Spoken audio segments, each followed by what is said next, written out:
We were talking about how everyone, a lot of comedians are relieved. Oh, that's good. It doesn't work twice, my friend. A lot of comedians are relieved that this whole Clinton thing's over because we were, you know, running out of jokes about it, and you feel like you kind of have to talk about it. We're glad it's. Are you glad this thing's over? Well, I'm glad, and then I'm sad because the news is regular again. Like, you know, like 2 years ago, I couldn't watch the news because it was so, like, scary, and everything was death and war and famine. And then Clinton had this scandal. It was like, the news was just good. I was taping it. You know what I mean? It was like hot and sexy, you know what I mean? Like, yeah, baby, turn the lights off. The news is coming on. Let's enjoy. Yeah, I couldn't get enough of it, man. And I figured, you know, I looked at it as good news. I figured if you can masturbate to it, it's good news. I mean... Always a good motto, I guess. Yeah. We're gonna have James Earl Jones saying that on CNN soon. Did you think, though, that, I mean, a lot of people now feel like, oh, Clinton lied to us. Did you feel like, you know, the president lied to you, or? Well, that's why I like him, because, yes, he did lie to us. Very well. I'd have to say that was one of the better lies you've seen in politics. You know what I mean? Yeah, yeah. What made it good was that we knew he was lying. But what made it a masterpiece is that he knew that we knew that he was lying. Yeah. Nice piece of work. He had to do what he had to do. Right. He went out there and he lied with confidence. We'll never forget it. We'll never forget it. He had a... You know that thing where he went up there all like... That first time he denied it on camera? Oh, it was awesome. Because you could tell he was lying. Let me tell you something, America. His eyes was telling us he was lying before. Like, I'm going to tell you something that's not true. Let me tell you something, America. Because you might not have heard me the first time.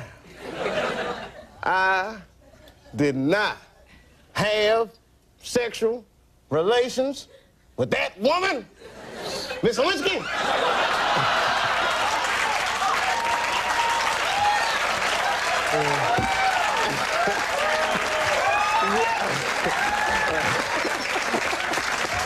And we all knew. I'm sending you back to Houston, my friend. No, I'm filthy. When's the next bus to Houston? I'm filthy. I've been on the road, man. Come on. Well, do you think, I mean, do you think, like, some people say, like, oh, I wouldn't want to be president now because of, I'm dying to be president.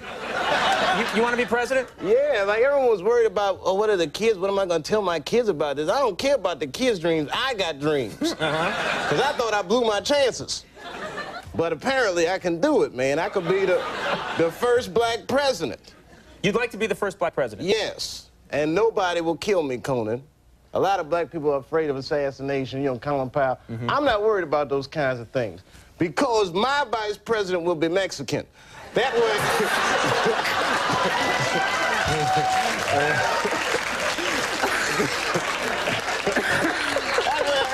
insurance. You understand what I'm saying? No, I don't understand what you're saying. No, I'm joking. Dude. I like how I try and get you out of a certain area into a safer area where you'll be inspirational. But all my Mexican brothers know I'm joking. They do? Before we go, I gotta ask you about your personal life. How's it going with the women? Are you having a good time? Are you dating? Or how is your love life with the women? Well, you know, I thought the whole fame thing would help. Me too, yeah. You know, it's all right. Sometimes I get confused. Like, I don't have as much experience talking with girls. I started in show business too young. So, like, I go out, and then it's like I get all the signals wrong. Like, I'll see girls, you know how girls dress now with the short-cut skirts and their breasts all mashed together and popping out of their turtleneck or whatever. And,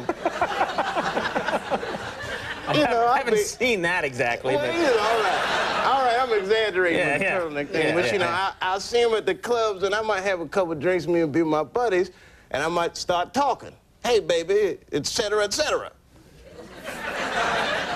Now, then the girl gets mad at me because I guess I come on too strong. She'll say, hey, now just because I am dressed this way does not make me some kind of whore. And just because I'm here does not mean I want to be harassed. That's what a girl says to me, which is confusing to men, women, because it's like, all right, that'd be like if I was walking around in a cop uniform, right? And someone runs up and is like, hey, officer, help me. Now,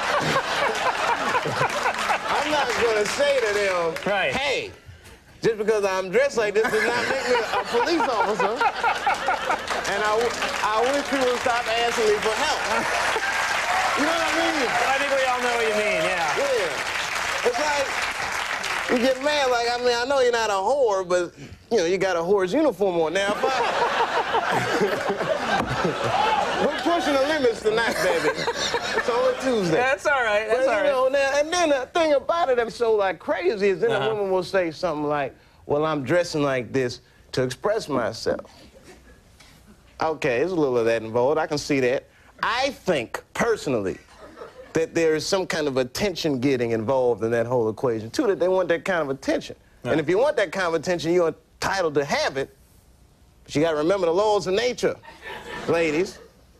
And nobody puts fly paper down and says, I'm just going to catch mosquitoes. You know. You know what? You have some of the worst sayings I've ever heard. That's the real deal.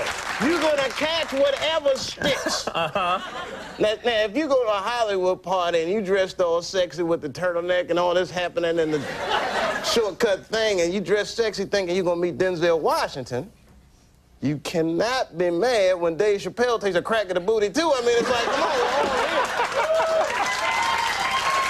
You've defended yourself well. Don't be mad about that. Yeah, you know what I mean. It's just uncomfortable, man. But that's my own fault, because I'm not smooth. Like no, that sounds, crack at the booty, that sounds very smooth and debonair. Crack at the booty. Yeah. We always say stuff like that. I love you very much, and I want to crack at the booty, yeah.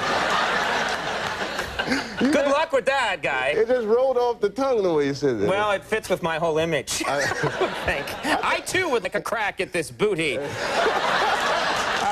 Crack at the booty. Oh, you gotta teach me, and I am not smooth either. No, I'm not. Big secret. You know what? Unfortunately, we run out of time. But 200 Cigarettes opens February 26th. Check that movie out. Dave, you're one of my favorite guests. You're a hilarious guy. Best of luck to you. Dave Chappelle, funny guy. Thank you, Dave. Rebecca Gayheart coming up. We'll take a break. We'll be right back.